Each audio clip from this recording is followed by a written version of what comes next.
Hello guys, welcome back to my channel FF Mallu. അപ്പോൾ നമ്മളിന്ന് FF എന്നുള്ള സംഭവം ഇച്ചിരി ദിവസത്തേക്ക് കിട്ടു. അപ്പോൾ നമ്മളിനി പെസ് അപ്പോൾ നമ്മൾ പെസ് ട്രൈ ചെയ്ത് നോക്കുകയാണ്. എൻ്റെ കൂട്ടുകാരുമായിട്ട് ട്രൈ ചെയ്ത് നോക്കാനാണ്. എങ്ങനെയുണ്ടെന്ന് അറിയില്ല, മുറില്ല. അപ്പോൾ ഇല്ല, ഞാൻ കേറ്റൊക്കെ ഒരു മാച്ചൊക്കെ കളിച്ചിട്ടാണ് ഇപ്പോൾ ഇത് വന്നത്. എങ്ങനെയുണ്ടെന്ന് എനിക്കൊരു രക്ഷയില്ല. ഗ്രാഫിക്സ് എടുത്ത് പറയേണ്ടതാണ്. ഇത് മാച്ച് തുടങ്ങി അവരുടെ ടച്ചായിരുന്നു ഫസ്റ്റ്. അവരുടെ പ്ലെയർ കയറിപ്പോയി, നമ്മുടെ പ്ലെയർ അതിന് ഇട്ടുണ്ട്. നമ്മുടെ പ്ലെയർ അത് ഗോളാണ്. ഓഫ് സൈഡ് വിളിച്ചു ഗൈസ്, ഓഫ് സൈഡ് വിളിച്ചു. ആ റഫറിക്ക് എന്നാത്തിൻ്റെ തരുന്നു. ഓഫ് സൈഡ് വിളിച്ചു. ഓഫ് സൈഡ് നമുക്ക് എന്ത് ചെയ്യാൻ പറ്റും? ആ ഒരു ഗോൾ അടിക്കുന്നുണ്ട്. ത്രില്ലിങ് അടിയാണ്. നൈസ്. എനിക്ക് ഗെയിമിനെ പറ്റി പറയാനുള്ളതെന്ന് വെച്ച് കഴിഞ്ഞാൽ, ഗെയിം സെറ്റപ്പാണ്, അതിൽ നല്ല ഒറിജിനാലിറ്റി ഉണ്ട്.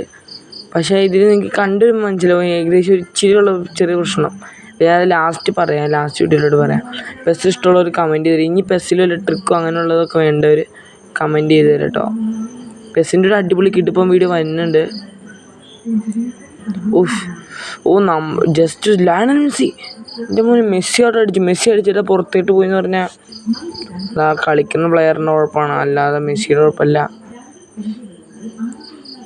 നമുക്ക് കിട്ടി. കിട്ടിയതാണ് വിചാരിച്ചു. നൈസ്. നമ്മുടെ ചെറുക്കനെ എടുത്തു. ലെവൻഡോസ്കി പാസ് കൊടുത്തേ, ലോങ് പാസ്. നല്ലൊരു പാസ്സായിരുന്നു കൊടുത്തത്. പക്ഷെ അത് ഡിഫൻഡർ ബ്ലോക്ക് ചെയ്തു. വിർജിൽ വാൻഡേക്ക് ആയിരുന്നു അവരുടെ ഡിഫൻഡ്. വാൻഡേക്കുമ്മിൻ്റെ ഡിഫൻഡർ എന്ന് കഴിഞ്ഞാൽ അറിയാലോ. എൻ്റെ ഒരു വാൻഡേക്ക് ഉണ്ട്, ഞാൻ ഈ കളിയിൽ ഇറക്കില്ല.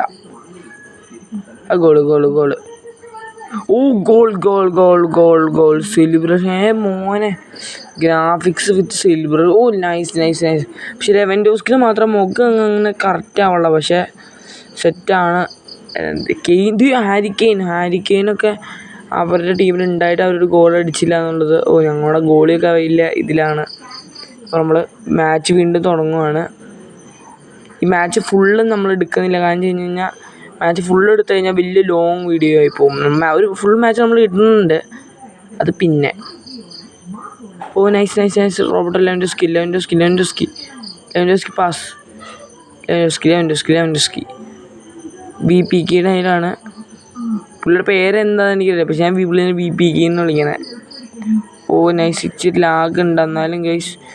അത് പോയി ഗൈസ്. അത് ലാഗ് തന്നെ വരുന്നില്ല, ഈ റെക്കോർഡ് ചെയ്യുമ്പോഴാണ് ലാഗ് വരും, ഇല്ലെങ്കിൽ ലാഗ് വരില്ലായിരുന്നു. റീപ്ലേ ആണ് ഗൈസ്, അതിൻ്റെ റീപ്ലേ ആയിരുന്നു. അവരുടെ ഗോളി ടച്ചാണ്.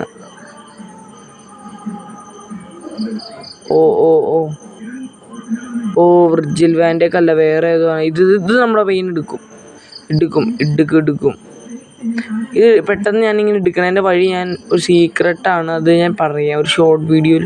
ഇതിൻ്റെ താഴെ ഉണ്ടല്ലോ ഒരു കമൻറ്റെങ്കിലും ഉണ്ടെങ്കിൽ, എനിക്ക് ട്രിക്ക് അറിയണമെന്ന് ഒരു കമൻറ്റെങ്കിലും ഉണ്ടെങ്കിൽ ഞാൻ ആ വീഡിയോ ഇട്ടിരിക്കും, ഉറപ്പുള്ള ഐഡിയ. മല്ലു പറഞ്ഞതാ. ഇതെന്നെ പാസിങ് എജ്ജാതി പാസിങ് ആയിരുന്നുണ്ടോ. ലെവൻഡോസ്കി രണ്ടാമത്തെ ഗോൾ പറഞ്ഞിരിക്കുന്നു. ലെവൻഡോസ്കി അത്ര ഉള്ളു. ലെവൻഡോസ്കി രണ്ടാമത്തെ ഗോൾ ഡബിൾ ഗോളാണ് അടിച്ചത്. ദേഷ്യപ്പെട്ടിരിക്കുകയാണ് അപ്പുറത്തെ ടീമിൻ്റെ പ്ലെയേഴ്സ്. അവർ കംബാക്ക് അടിക്കുമെന്നാണ് അവർ പറയണത്. അവരുടെ ടീമിൽ എംബാപ്പ ഉണ്ട്, വിർജിൽ വാൻഡേക്ക് ഡിഫെൻഡിങ് ഉണ്ട്, ഹാരിക്കെയിൻ ഉണ്ട്, എന്നിട്ട് അവരടിച്ചില്ല എന്നുള്ളതാണ്. അവരുടെ ഗോളിൽ മുട്ടുകുത്തിച്ചിട്ട് റോബർട്ടോ ലെവൻഡോസ്കി അടിച്ചു. അത് റീപ്ലേ ആയിരുന്നു.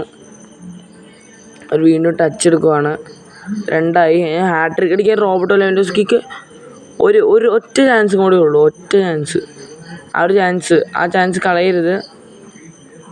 ലെവൻഡോസ്കി നല്ലൊരു ചാൻസ് ആയിരുന്നു. അവിടെ ആ പ്ലെയർ അത് ഇട്ട് കൊടുത്തായിരുന്നെങ്കിൽ ലെവൻഡോസ്കി ചിലപ്പോൾ എടുത്തേനെ. ലെവൻഡോസ്കി തിരിച്ചെടുത്തു. ലെവൻഡോസ്കി പാസർ ആളില്ല, അതുകൊണ്ട് ലെവൻഡോസ്കി അവിടെ ആ പാസർ ഒരാൾ സൈഡിൽ കൂടെ വന്നു.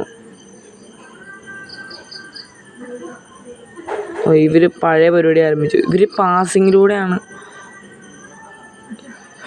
Roberto Lewandowski hat trick. എൻ്റെ മോനെ, ഇപ്പോൾ നമ്മൾ ഈ റോബർട്ടോ ലെവൻഡോസ്കി ഹാട്രിക്കോടെ നിർത്തുവാണ്. അപ്പോൾ ടാറ്റ, ബൈ.